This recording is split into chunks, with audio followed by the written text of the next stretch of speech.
everyone. Greetings from National Skills Network.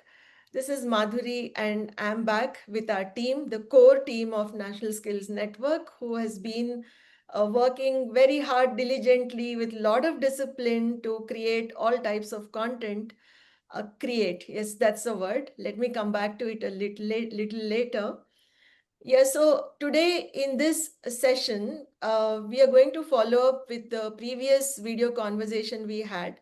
So I would request you to go back to our YouTube channel and locate the previous part of this conversation, that is part one, on creative economy and the skills that are needed to build a business, to survive, to thrive, to grow, to do many things, especially after what the policy India has on encouraging people who are into this field to find various types of sustainable sources of income, which is very crucial today because we know many jobs cannot be created in every industry, and this being one industry where the skills are highly valued. And one can start on his or her own and build even a business out of it, which can sustain a lot of people. So with that, let me get started. And the focus of today's conversation is skills. And we from National Skills Network, as you may be knowing, over the last 10 years, have been creating a lot of awareness about skills, applied learning, work integrated learning, vocational education, and so on. And in case you haven't read about us or watched our videos, please subscribe to our YouTube channel, go to our website, and hit the bell icon here on YouTube channel so that you don't miss any updates from us. So today, when we look at creative economy, there is one thought which comes to my mind. When we think of creativity, there are a lot of skills, as I said, I'm just reinforcing it. But today we see creativity versus generation, like generation as in content generation, as in generative AI. So the moment we talk about Gen AI tools for content, there is a perception that everything gets automated and you just prompt the tool and then you get what you want. If such a miracle can happen, then you, me, all of us are not needed in this world, right? But well, that's not going to happen. We are very much needed because human intelligence is always needed. It cannot be replaced by any AI tool, however smart or intelligent it is, right? So, even if the tools are becoming smarter, that means the human intelligence also has to grow, improve. That's again a place or a time when we have to sharpen our skills. So, it could mean upskilling and reskilling.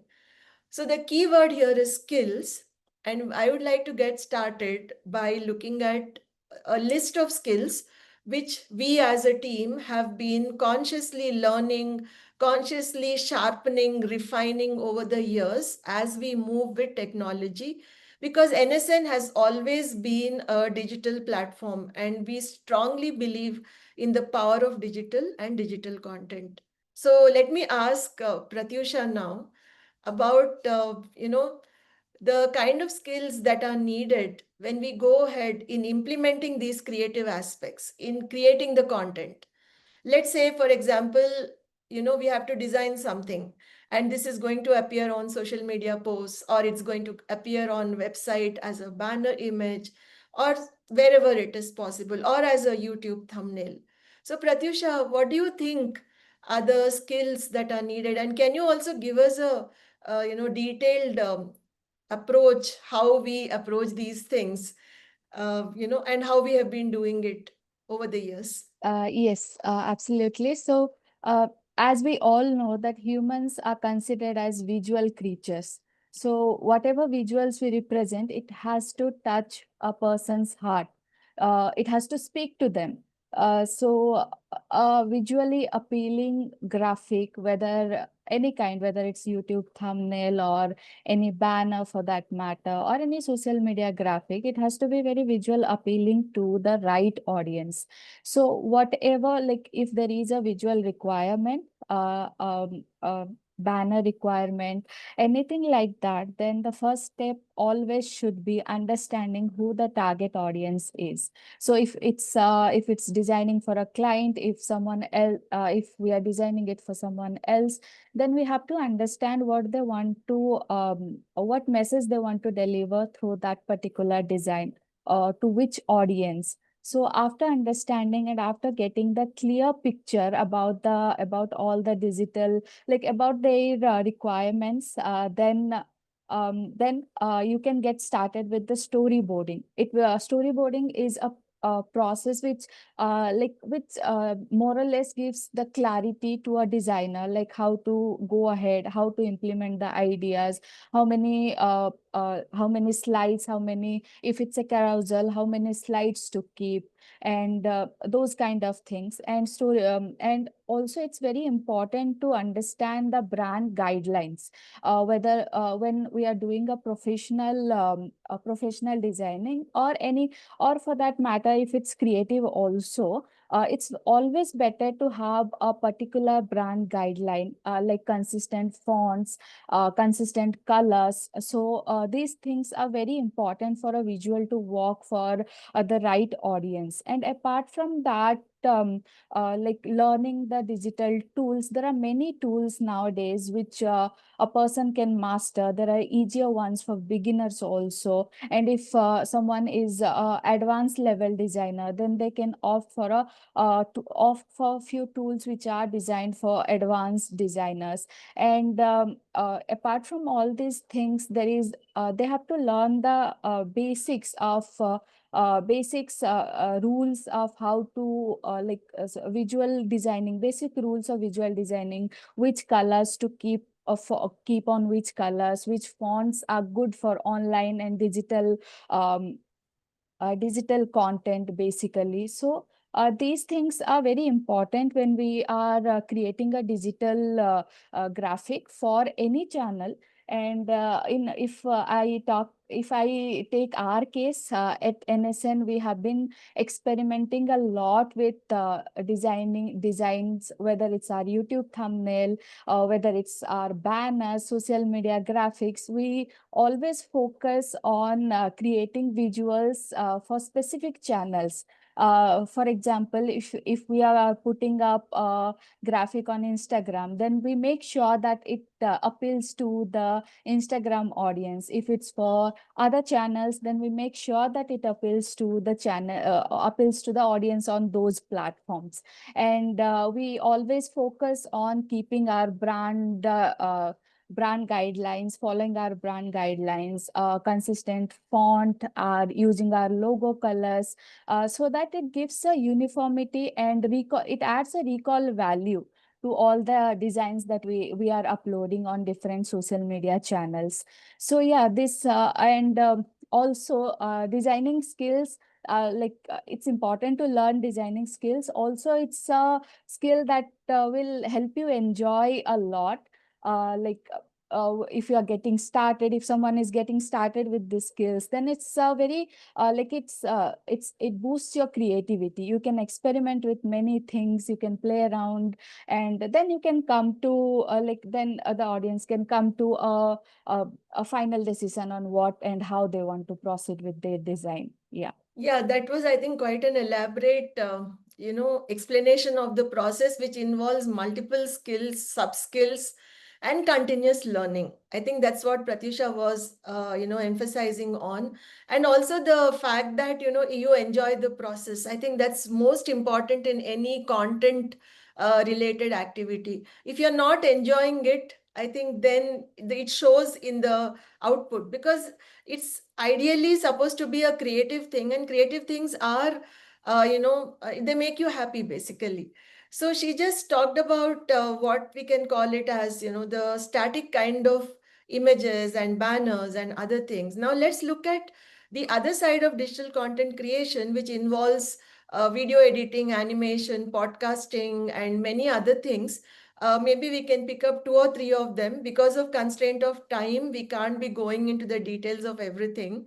And since Sahitya has done most of her work in this area, she can probably tell us a bit about what are the skills and sub-skills that are involved in these processes? Sahitya, probably you can talk about podcasting, also video podcasting and video editing, because you have been doing a lot of that and you also shoot videos yourself. So can you combine all this and tell us about the skills? Yes, ma'am. So first of all, when we talk about digital content, we talked about orange economy, what is it, or what are the different kinds of content we generate in orange economy. So unlike traditional economies, which was like a trade-off or exchange of physical goods, here it is ideas, art, design, or mostly visual content, or even music sometimes. So here it's all about creativity.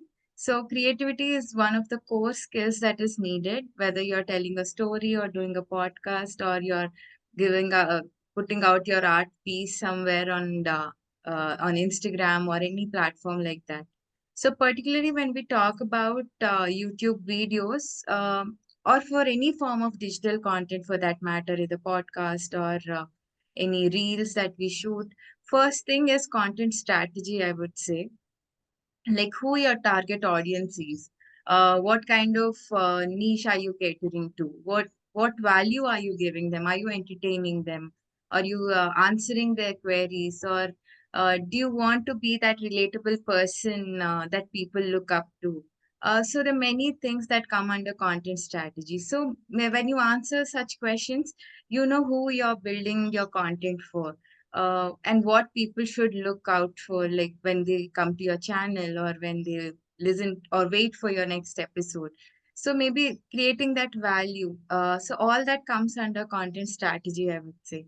And then learning such skills like video editing or audio editing, lighting, how to use a camera, like camera not in the sense like it can be a phone camera also. So which angle should I place a camera? How should I talk? So you may not have the best of background or a fancy studio setup, but still able to tell your story, tell your point in such a way that people do listen to you, get connected to your point or your point of view. So I think all that those skills are necessary. Audio clarity.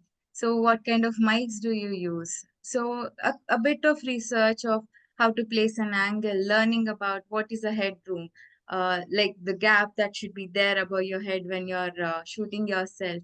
So all those skills come under these technical skills that people can learn.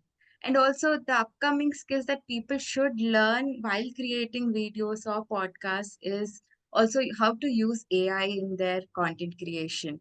So you can use AI as your assistant, either to write your script or list down the points, or you might have lot of ideas, but you're just brainstorming it. But you can use AI as your assistant or a colleague that you can share your ideas, and it can provide you with a list of things that you can generate through those ideas. So using AI, and also you can ask AI like, I want to create a video like this. Can you help me with the shots I can shoot for my reel? Or I want to do a long form video for my YouTube. And this is the concept. So using AI or learning how to use AI in your video creation or podcast creation is something that people must learn. And going forward, digital content creators are not just content creators anymore, but they are more of entrepreneurs. So, because they have to do social media marketing, so they need to learn marketing. And also, go if they have become a bit uh, popular or things like that, they need to hire editors for their videos. So, they're creating a small business out of their content creation. They have editors, they have writers, they have someone who does photo shoots for them. So they have a team. So they have to be entrepreneurs also. And if they're going forward more than that, some people, some digital content creators also have their own merchandise. So that's also a business angle. Some bring out journals, some bring out caps and hoodies.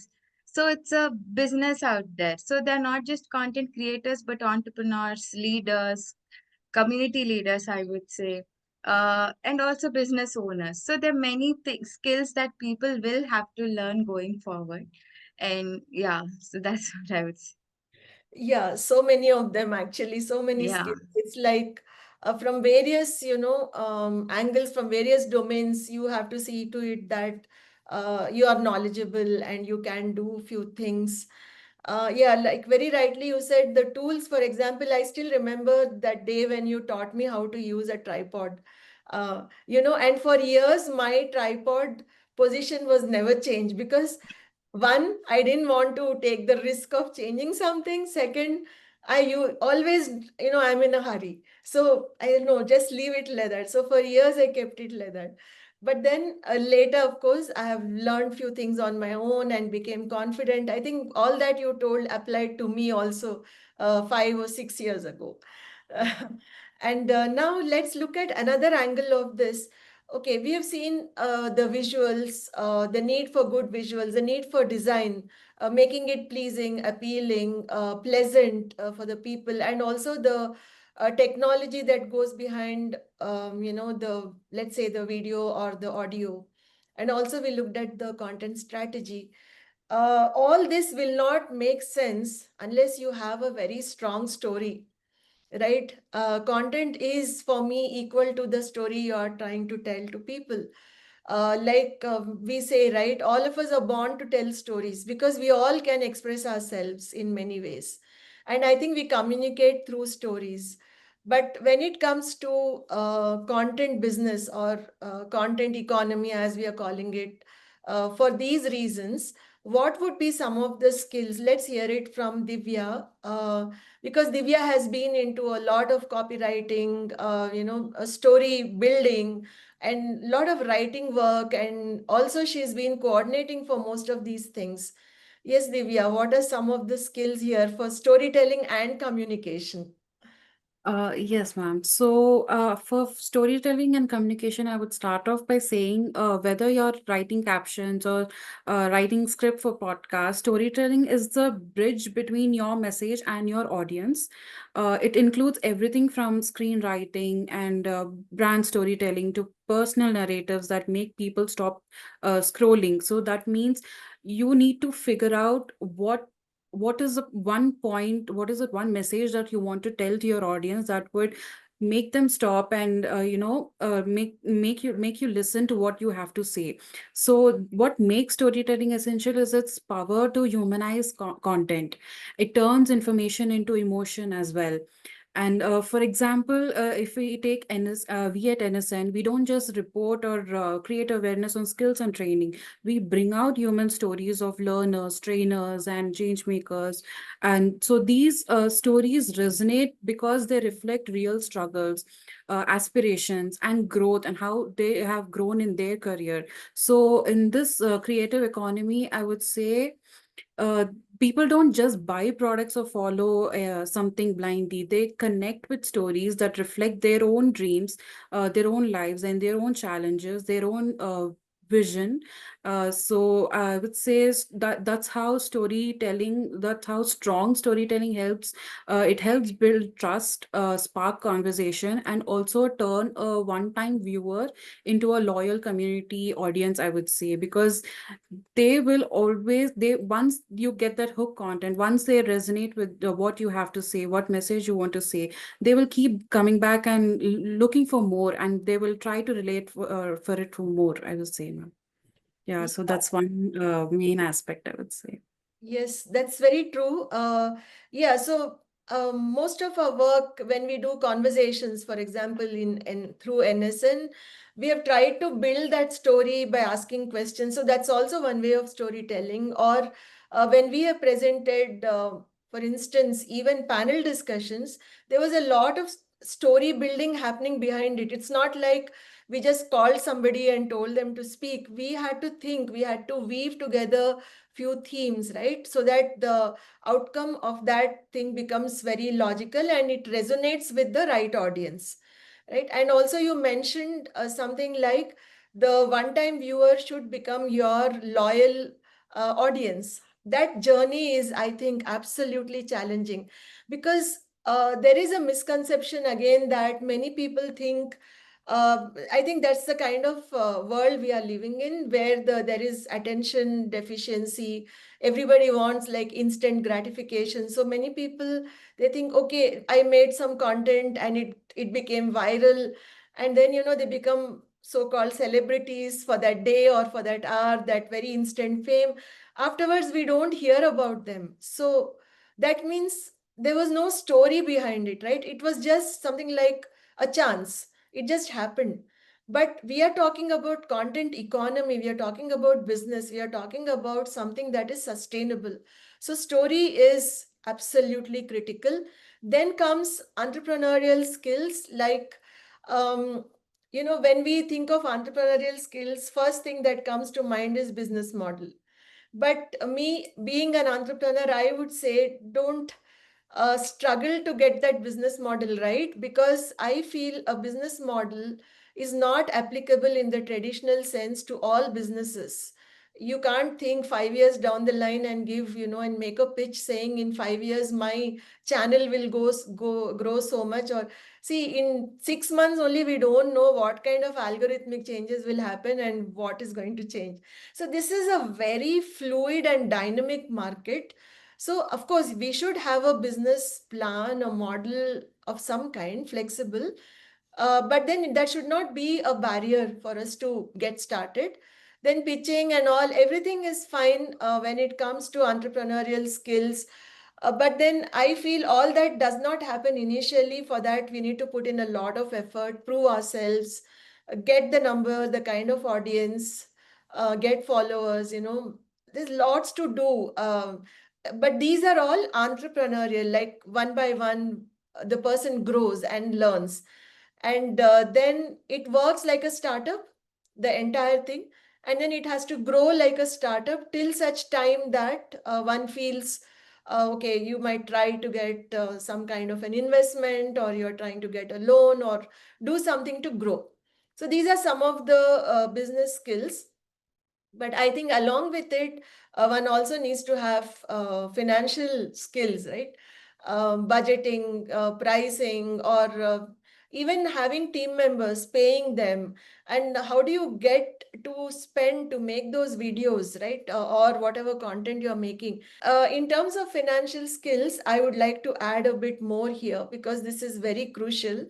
I have come across stories, or people must have generally heard about the, you know, I would say, if, I can't use the word famous, but then well-known YouTubers suddenly decide that they're going to close everything that they did for a long time. And that's a very sad thing to hear. Probably it means that, and the reason, one of the reasons is finances. It's not easy to run a YouTube channel, it involves money. So we'll have to think very strategically and think of adverse situations also. Because we have to think of how much of budget we have, because these are not things that will bring you immediate returns.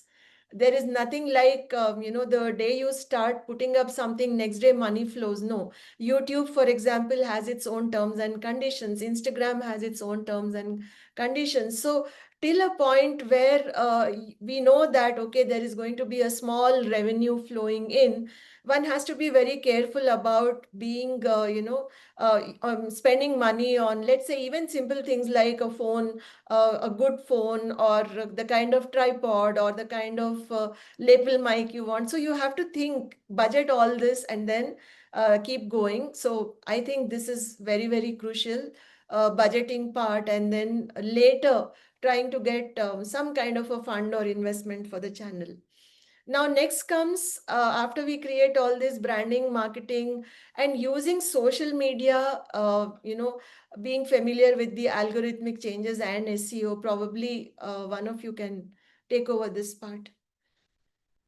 Yeah, so social media, for every channel, the algorithm keeps changing, and one thing is we have to we have to create different kind of content for every channel.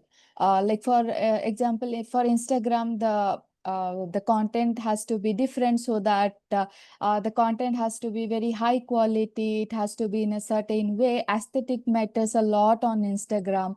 There are stories, there are posts, reels, and everything. So Instagram works in a different way. Facebook, Twitter, and YouTube works in a different way.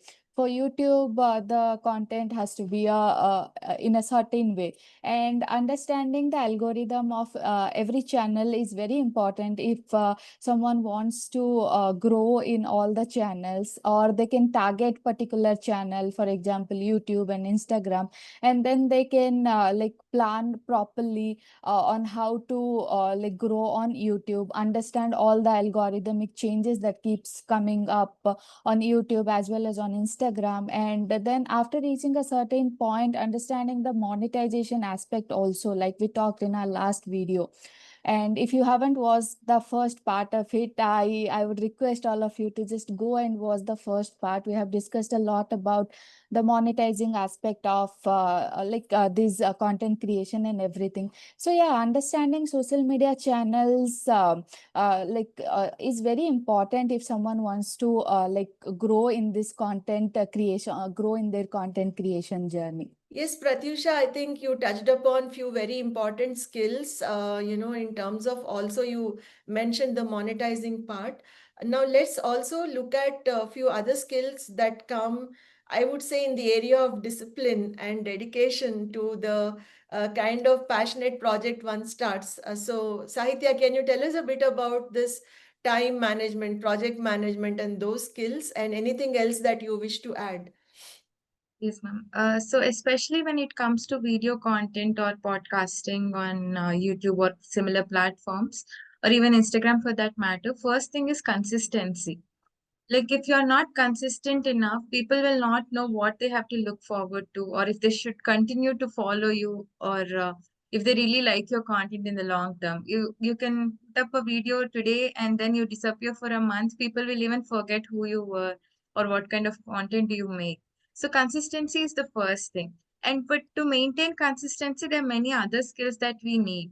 Like you should know what content is going on which channel, what is the time frame, and if you're hiring any freelancers for video editing or any other making thumbnails, you should know this thing, this project or this item is going to come to me today and it will be uploaded tomorrow.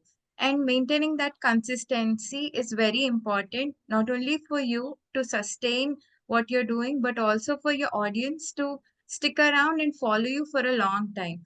And when I called digital content creators or business owners, this is a very important aspect for them. Managing freelancers, managing gig workers, getting projects from them on time. This will also help them in maintaining consistency and also monetizing the content in the right way they are doing. And also to the extent what Pratyusha has talked about, understanding different platforms, we should also understand multi-platform storytelling. Like we should know understand that audience are fragmented and they choose to open Instagram in a different mood and context. Want to watch a YouTube video in a different mood and context. So you should be able to cater to your audience on different platforms and be able to cater to the different moods also. For example, for Instagram, about the same product or about the same topic, they might be interested in looking at a 30 seconds reel or know about more about it through question and answers on your stories. But if it is a podcast about the same topic, they would want to listen to an expert talking about it or giving an in-depth analysis. And similarly on YouTube, maybe the same podcast can be uploaded, or people can look forward to the behind the scenes of that product. This storytelling about the same product or the same topic can be divided into multiple things across various platforms. So understanding this is also very important, I would say. Yes, that's very much needed, and it is critical, like you said. We have to be, it's not like any content is channel agnostic. We have to be tuned to the audience of each Mm. channel. Like you also mentioned, the mood of the person, the reason why the person is going there, all these also matter. Yeah, so there are so many things to, keep in mind. And in addition to this, Divya, is there something else? Have you missed anything? Can you please add? Yes, one of the thing is legal and IP awareness, I would Yeah. say. Hmm. One must know, you must know how to protect your content. So through copyright, trademarks, contracts, usage rights, and all, this ensures your creative work is not misused or copied or without and copied without credit or underpaid. Why it matters? Because this is your work asset. So this your work is your asset. So whether it's a design, a video, or a brand name, it holds value. So without legal protection, others can exploit it without permission or compensation. So some of the things that you need to know are like copyright, which gives you ownership over original content, like videos or writing. And this can help formally register it for stronger protection. So such as, and also trademarks, which will help protect your brand identity, whether it is your name, your logo, or a tagline. This is important if you're building a recognizable brand or business. And Creative Commons license, which this will allow you to share work under specific terms while retaining credit. So it's also useful when others are using your content ethically. And so that's why I would say this awareness is especially important when collaborating or publishing online, and where content, can be easily copied or altered. So securing your own work will give you more control over it in this creative platform. Yeah, Divya, you've just listed about securing our own work and the precautions one has to take. I would also put up the other side of the story. See, knowingly or unknowingly, we also end up using a lot of content which is freely available, not Mm. knowing about the copyright issues, right? So we also, when we are using somebody else's content, it could be an image, it could be something available when we go search on Google. I think all these are protected. So we have to be very careful and use only things which are free of these copyright, for whatever, right? Otherwise there will be some kind of a fee that one has to pay, so it comes under the paid domain. Either you pay and buy, be the ethical part is absolutely critical. Now, to close this discussion, actually I don't even feel like closing it because there's so much more to talk. Maybe we will do this again in another session, but I feel there are a few other points which I think should be added to this part of the skills discussion. One, of course, is networking and collaboration. I think that's one skill which one has to learn if you're not really born with it, or whatever you want to call, because not everybody is very outgoing, or not everybody would want to take that first step. But in today's world, if you are venturing out and doing things which are in the public domain, we can't be hiding behind somewhere and expecting things to happen on their own. So we have to build partnerships, connect with people, meet people whenever possible, engage with them. And I really can vouch for it because my journey over the last 10 years has been like that. It was more like gradually the NSN community formed with this kind of a belief that the more people you connect to, it has a multiplier effect, and it just grows. And that's a very lovely feeling, I think. Also, I really believe in it. So we need to do that for any content business.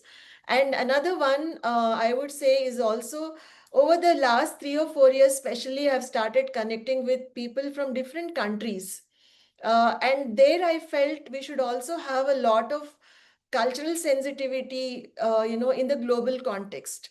So we can't assume that everybody understands India and Indian culture. Especially, I'll tell you, when the discussions happen digitally online, when we meet people in person, it's a very different kind of a feeling that you get, and you can always make corrections, body language, and other things.